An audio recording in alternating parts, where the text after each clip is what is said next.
Yo, yo, yo, yo, yo, yo, yo, Big Kish back up in here. We're about to take a deep dive on what's going on inside of Drake's head, man. Somebody put together a nice little short edit together that's going into like why he deals with lust and why he has such an urge of messing with other people's wives and girls, and why he always got to have these girls lined up. Why, like what was going on in his childhood? What's going on? Like what was the reason? We gonna get some deep diving on what's going on inside of Drake's mind and what started it. Was it mommy issues? Was it being disliked when he was young, not being accepted? What is it? Why he have these lust issues like that? Not saying that men don't lust, you know what I'm saying? Men lust, you know what I mean? But his is a little bit extreme. So let's take a deep dive of what's going on here, y'all. Let's get it. I think that people have been making fun of him for such a long time that he has really internalized all that. And that dictates the way he probably moves behind the scenes. I'm your girl, and your girl, and your girl, because you treated me like this. You think I wasn't cool enough. He's been holding a lot close to the chest. A lot of in the industry do not try to everybody's. That is not true. You introduce him to your girl, extra friendly, smiling. And he do that exchanging 19, numbers. 30, 40, 50, 60, and 70 times. And it ain't just rappers. The athletes, the actors, the golfers, the executives, the tech people. What is the real issue with you in marriage? Now I gotta dig in and see, what's your family like? Oh, your dad left you at 5. Oh, I get that. And he never walked you to the bus stop. You're mad about this. Since the beginning of his career, Drake's relationship with women has always been at the forefront of his music. Whether his songs were about going through a breakup, occasionally depicting himself as sensitive, or outright portraying himself as a simp, Drake seemed to genuinely admire women. But over time, things drastically changed until the point he morphed into the self-proclaimed certified lover boy. From venting his feelings of loneliness to an ex on Marvel. This the thing, y'all. Do he like women or don't he like women? And this just like this just like a revenge thing for him. Yeah, I'ma just mess with you and then just toss you onto the side because I feel as though you would have treated me like this if you would have known me from back in the day. Let's get it, man. We got to take a deep dive. Marvin's Room, through to accusations of rampant misogyny on the 21 Savage assisted her loss. Even Drizzy's claim that the only woman he loves is his mom on God's Plan was a drastic departure from when he was actively trying to settle down. But where the good guy image was once intact and helped skyrocket his career to the top, that's long gone now and replaced with the perception that, as Kendrick said, Drizzy doesn't even like women. In fact, he only values them when it comes to sexual gratification and as a way to have a one-up on his enemies and friends. In short, there's now a belief that Drake has a serious sex addiction, which has basically created the predicament he finds himself in today. He presents himself as like this smart, composed, thoughtful businessman, but your friends' girls, you're not them for them, by the way. There's tons of bad. You're not just doing it to get a nut. You're your man. That's what you're doing. It sounds crazy, but that's what it's. So it's starting to be discovered amongst everybody in the industry that this brother got a real problem with his addiction. It's about, I'm going to do something that I know that I'm going to have over you. Oh, yeah. Okay, yeah. Currently operating in a state that may fill a void inside him while deviating from the image that first made him successful, Drake has made it clear that he's not a one-woman man at this point in his life, nor does he plan to change that. And while that makes him no different from many other superstars, the problem for the Sixth God is that there's a feeling of spite and self-sabotage to how he goes about it that has nearly destroyed his career several times over. So, let's break down the roots of this addiction and how it's been hiding in plain sight for a long time now. When you pattern yourself as a ladies' man, it's really no surprise that you might ruffle some feathers or act impulsively when things don't go your way. Just look at what happened in the aftermath of Drake flying a fresh-faced Ice Spice out to OVO Fest. Oh. So that's Drake right here, right? Only to suddenly... Let me see. Get a little clear picture. That's Drake. So he flew Ice Spice out. I heard something about this. Check it out. He not talking to her, nothing like that. He probably just looking at her as an object. You know what I'm saying? He don't really like women. He probably don't really like associate with them. It's like, I'm about to pop you and that's it. In the aftermath of Drake flying a fresh-faced Ice Spice out to OVO Fest, only to suddenly cut ties with her when it appeared he didn't get what he wanted out of her. It's been speculated that Drake unfollowed you afterwards. Do you want to tell us some tea on that? He did. I don't know why, though. Shame on you, Drake. Shame on you. You shouldn't have done that. Happy to ghost someone in an instant, Drake's objectives with up-and-comers like Ice come into focus when you see how much he prides himself on being a bachelor. So, when he doesn't get his way, his superstardom allows him to move in a way without any consequences. And this behavior was further highlighted in an interview with Angie Martinez, where French Montana basically lifted the lid on how Drake operates. Yes. There's people with more reputation than me. Drake is close, but you and Drake are friends. Splash. So if he don't get what he want out of these young sisters, he just toss them to the side. You know what I mean? Ice Spice wasn't going for it. She sound like she from the Bronx. I'm listening to her accent. She sound like she from the Bronx or something like that.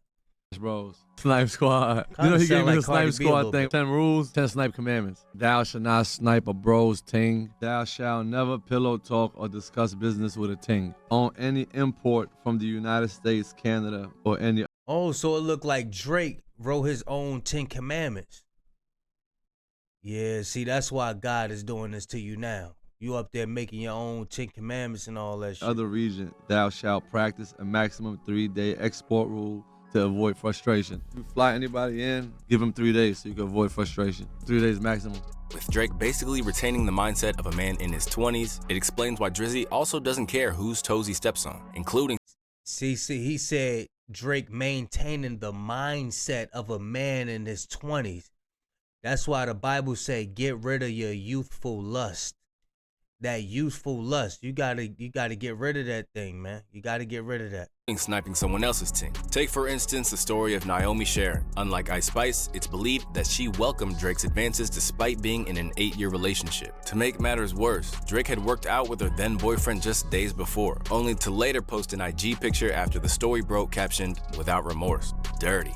Imagine having the most beautiful, supportive, and faithful relationship 8 years long with an engagement and wedding planned, her former fiance Jamie's son said. Then this major opportunity comes and a world star calls your fiance to sign a record deal, flies you both over, and then, out of nowhere, all the trust has vanished with knives in your back and in your heart. I am no longer with the person people think I am together with. I am no longer with the 8 years I thought I was together with.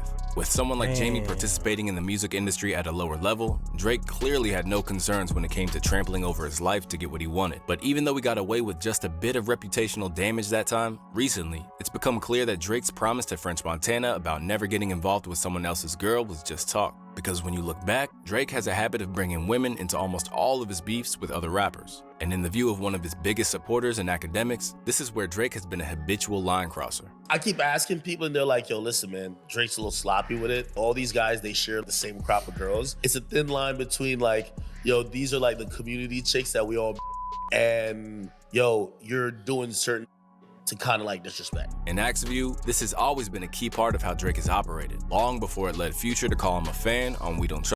So Act is saying that the rappers all share particular, women. They already got their women chosen out for them that they all just pass around.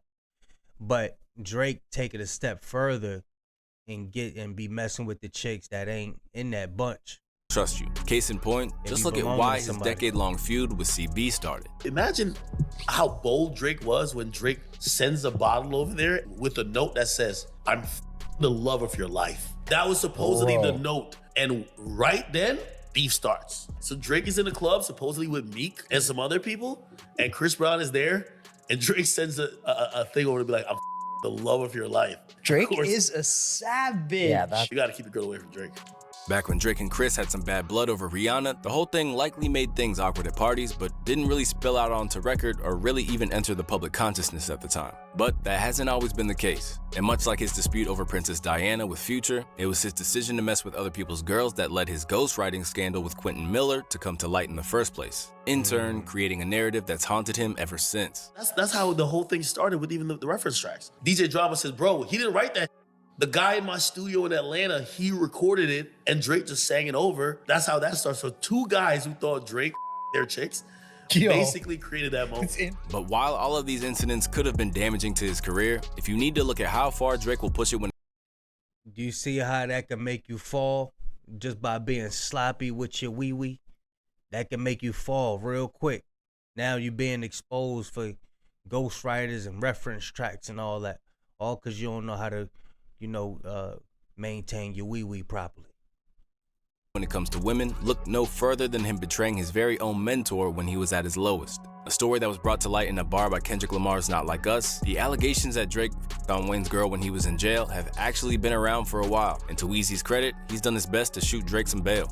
Oh, I wasn't worried about that. That's just how life go when you locked up. She still be texting me and stuff, you know? However, this is only one side of the real story that never gets reported, because as Weezy disclosed in his autobiography, this actually took a real toll on him. As a man, he wrote, "I woke up still feeling messed up about the f***ed up day that I had. Hell is what it was. I'm used to arguing with my girl on a daily basis, but finding out that she'd messed with Drake was the absolute worst thing I could have found out." Seemingly happy to backstab one of the people who had done the most for his career, this would point to the sheer depths of Drake's issues when it comes to his addiction. But as for how Drake's addiction manifested in the first place, there's a couple of theories, but both boil down to the same thing. It's his way of getting back at the tough times in his youth, or proving everyone wrong who doubted that a suburban Jewish kid from Toronto could make it big in hip-hop. And during an in-depth conversation on the Joe Budden podcast, they weighed in on how people's perceptions of him influenced his tendency to forget his loyalties and go after women who should be off limits. Let's have a real conversation about how talk about Drake behind the scenes and how people in the industry talk about Drake and how they view him. View Drake like he's a corny who grew up not getting no and now he got money and now he's able to afford that, right? Left with a deficit he's now trying to make up for, this explains some. So he feel that all his peers, in the music industry, hold on, y'all. He feel that all his peers in the music industry really see the lameness in him. You ever hear people say money can't unlame a lame? That's true, bro. And he feel it within himself. Like, damn, they don't really rock with me like that. He said it in one of his interviews. Like, you know what I mean? They don't celebrate him as a black man. You know what I mean? So with him feeling that, actually feeling that in his spirit, he like, you know what I mean? Dang, bro. He acting off of that feeling. He acting off of that. Even if they don't say it, the tension, you could cut the tension with a knife. That like, nah, bro, you ain't like us. We don't rock with you. You corny, bro. Some of the recklessness in how Drake pursues women, because for him it's personal and a way to further assert his place at the top. Bottom line is, most of these in the industry that have grown up a certain way don't like that this moves in the fashion he moved because they never had a respect for him. You just said that a lot of in the industry do that. A lot of in the industry do not try to everybody's. That is not true. You introduce them to your girl, extra friendly, smiling. And he do that exchanging 19, 30, 40, 50, 60, and 70 times. And it ain't just rappers. The athletes, the actors, the golfers, the executives, the tech people. The difference is you might be more comfortable being way more vocal about that you never respected than the other. While Joe Budden thinks that this is all about how he's been treated in the game and is now trying to get back, others feel it goes deeper than just rap. According to Nadeska and Ebro, it goes back to how he's been treated by the world as a whole, not just the industry. Because when the world has looked down on him or made him a figure of sad boy memes, being the guy who could steal your girl in a moment's notice is his way of proving himself as the star he always saw himself as. I think that people have been making fun of him for such a long time that he has really internalized all that. And that dictates the way he probably moves behind the scenes. I'm your girl, and your girl, and your girl, because you treated me like this. You think I wasn't cool enough. He's been holding a lot close to the chest. Due to social media and people listing all of the people, it was like a list of 40 people that Drake either has problems or has had problems with. Right. The women, the men, the women have decided to be with. At a certain point, you start going, wait, it can't be everybody else, bro. But above all, it's not just Drake's obvious over-reliance on sex that's the issue, nor even his ruthless backstabbing of his enemies. The real problem is how his behavior and personal circumstances have shaped a negative attitude towards women that threatens to be his downfall. Because from Pusha T to Kendrick Lamar, every time that he's been forced to take an L in a battle is when he comes at someone's spouse or fiance. And in Pusha's view, this goes all the way back to the trials and tribulations of his youth. Now I gotta dig deeper. What is the real issue with you in marriage? Now I gotta dig in and see, what's your family like? Oh, your dad left you at 5. Oh, I get that. And he never walked you to the bus stop. You're mad about this. Left without a strong role model and instead given a father who's still chasing girls himself to this day in a slightly creepy way, it explains why Drake thinks nothing of getting involved with someone else's girl, nor discrediting someone else's wife. While for someone like Pusha, Kendrick, or even A$AP Rocky, who adopted the Drizzy beef after lines about his wife from For All the Dogs, this wouldn't be an option. In turn, creating the sense that Drake may have plenty of relationships with women, but doesn't ultimately respect them. Left embarrassed by his own actions and with his peers now calling him out, Drake's gotten a serious wake-up call to change his ways. Because if he doesn't, this addiction might destroy his career, his legacy, and maybe even his life. Damn. And we see how much weight he losing, y'all. Let's get another little video right quick, just to brighten up the mood, cause that was quite serious. Y'all used to seeing me energetic, and that was a serious video. Let's just brighten up the mood. Let's see what we got.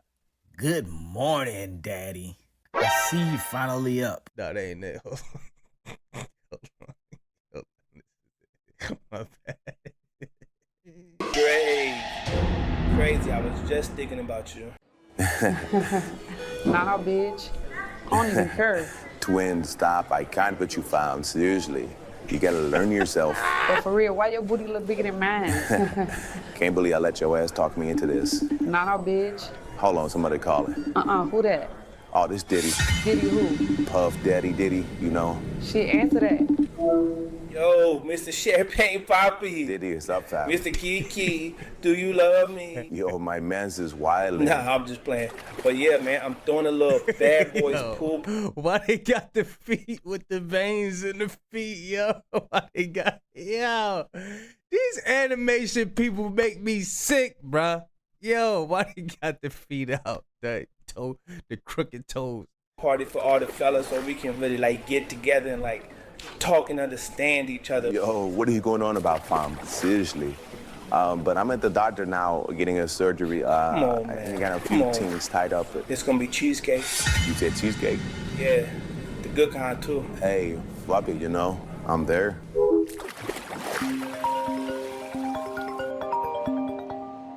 What's up, Crody? Yeah, what up, Dot? So is it done? Yeah, it's done. He don't know nothing about that. I told you I can get his little light-skinned ass over here. We gonna see. Yo, why his thumb light skin? Why he got light skin thumb, yo? Yo, animation dudes is funny. Ass over here. We gonna see. All right. Diddy, what's going on? Nothing, me. Just keep swimming. Just keep swimming.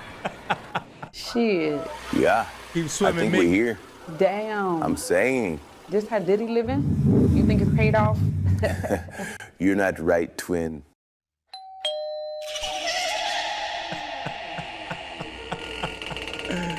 Hello. Diddy? This ain't weird to you? I mean, yeah, but, you know, it's Diddy. I'm gonna go, twin. Wait, just let me grab a piece of cheesecake. All right, let's hurry up. You hear that? Hear what? Don't shush me. Listen. What the Yeah, no, I'm gone. Is that Ross? Wait, what way do we come in? I don't know, I think that way, fam. Sexy? Sexy? Great. Crazy. I was just thinking about you. Yo, fam, you seen Sexy? Yeah, I mean, she around here somewhere. I'm sure she'll pop up. Oh, yeah, but I hope you don't think I ain't see that little BBS you got poking around. Walking around this house, teasing me and shit. Actually, I think I'm gonna head out, fam. Not before you try a piece of this cheesecake. I think I'm good. Maybe another. Actually, I don't think you deserve none. Okay. Diddy dog? Twin. Oh, God. You alright? Yeah, fam. I had this crazy dream. I know, your ass. They made her chin and face big as hell, bro. Pass the fuck out. All right, guys, we're going to have all visitors vacate the room. We're going to begin surgery in a bit. Wait, I thought I already did the surgery, fam. Yeah, fam, we did. Shorty just apologized. I mean, hell, Cole did. Hey, y'all need to keep it down. I'm working back here.